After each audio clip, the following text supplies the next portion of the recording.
Jones and the New York Giants got smoked by Arizona today. And boy, when I say they got smoked, they got smoked. And this was Daniel Jones' first game back ever since he suffered that injury a couple of weeks ago. Remind you that he didn't play in the New York Giants win against Seattle. And I have a feeling that the Giants were going to lose this game because they were coming off an emotional win against Seattle. And as much as I hate saying that, because I really think that's kind of a weak reasoning for why a team is going to lose, but I strongly felt like that. The Giants had their biggest win, and pretty much not just this season, but in the last 2 years. So you beat Seattle, and now how are you going to react now that you have to play another good team in Arizona? Well, they got smoked 26-7. And the question is Daniel Jones holding back the New York Giants offense? Now, there were a lot of people who wanted to put the blame on Daniel Jones. They wanted to put the blame on Jason Garrett. They wanted to put the blame on Joe Judge. Everybody wanted to play the blame game for the New York Giants. But here's the thing. Daniel Jones, remind you, didn't play last week. So he was still trying to get into the rhythm and the flow of things, okay? But listen, I don't really think that Jason Garrett is the problem. A lot of Giants fans out there on Twitter and Instagram were saying, you got to fire Jason Garrett. Jason Garrett is the reason why this offense isn't good. Like, that doesn't make any sense. So let me tell you guys something. You guys do realize that COVID has changed the world forever.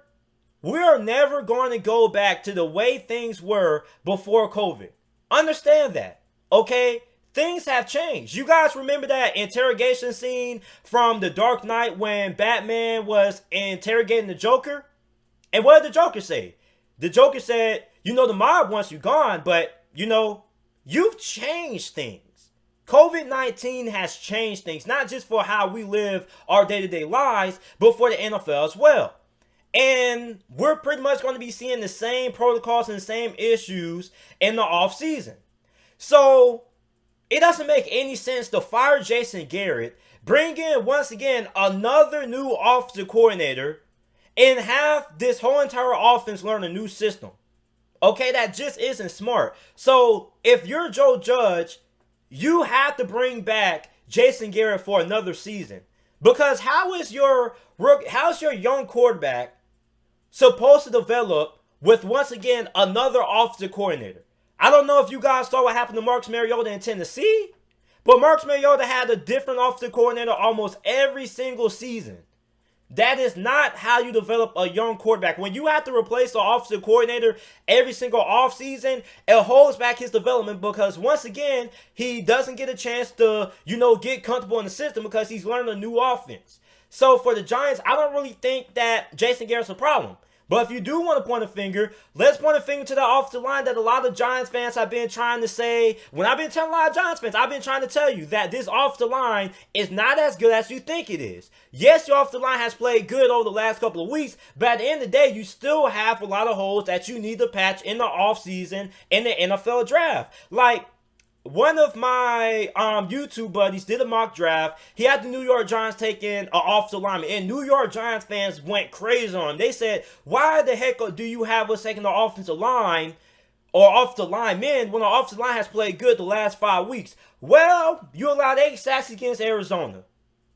So I think that tells you that this offensive line still has a lot of holes that needs to be addressed. And trust me, you do not want to go into next season with this offensive line still not improved. Okay? So for the New York Giants, is your offensive line playing good enough to win this division? Yes, it is. But your offensive line next year needs to be improved. Listen, you should never be okay with mediocrity. For the New York Giants, and if you're a New York Giants fan and you feel like this offensive line doesn't need any more additional improvements, then you're okay with mediocrity. Okay? And you're going to see what mediocrity gets you. Did you not see what happened to Joe Burrow? Mediocrity gets your quarterback on IR.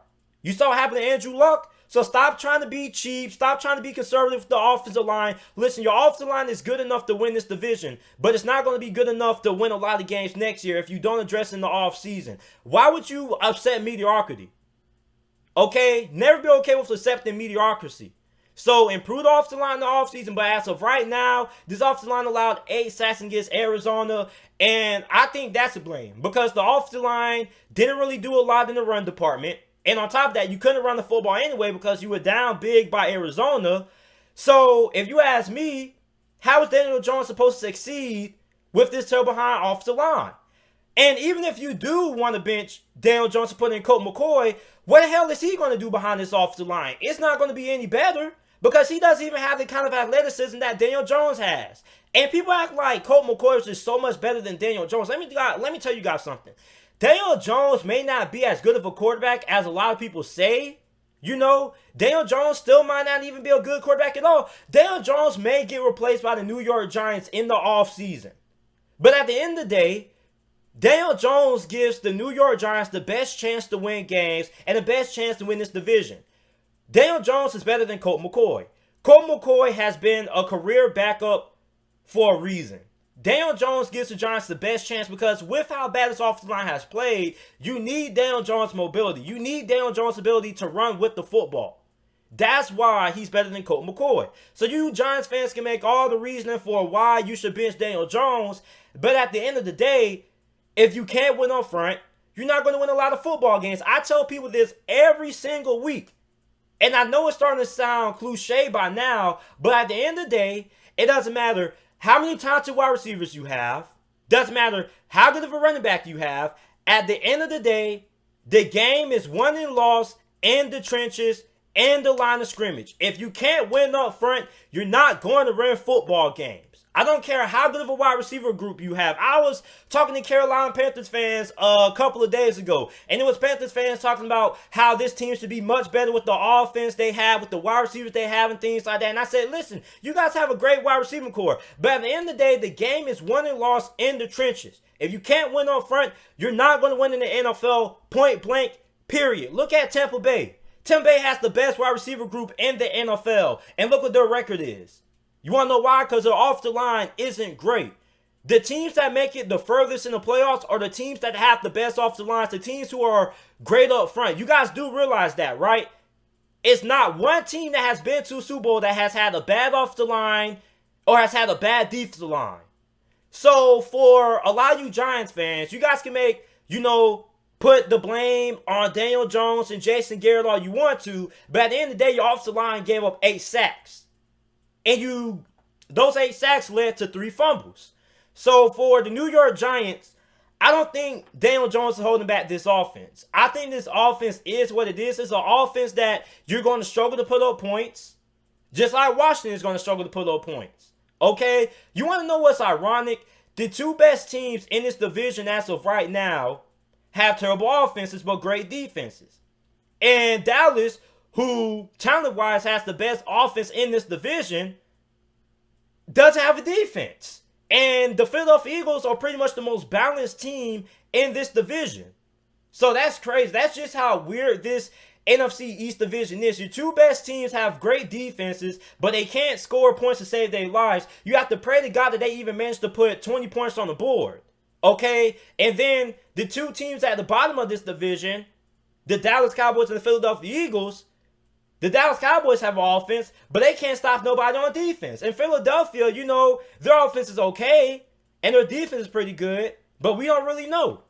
So, I don't believe that Daniel Jones is holding back the New York Giants offense, and I don't think that Daniel Jones should be replaced in the offseason, and I don't believe that Jason Garrett should be fired in the offseason either, because once again, you're going to be bringing in a new quarterback who's going to have to learn a new system.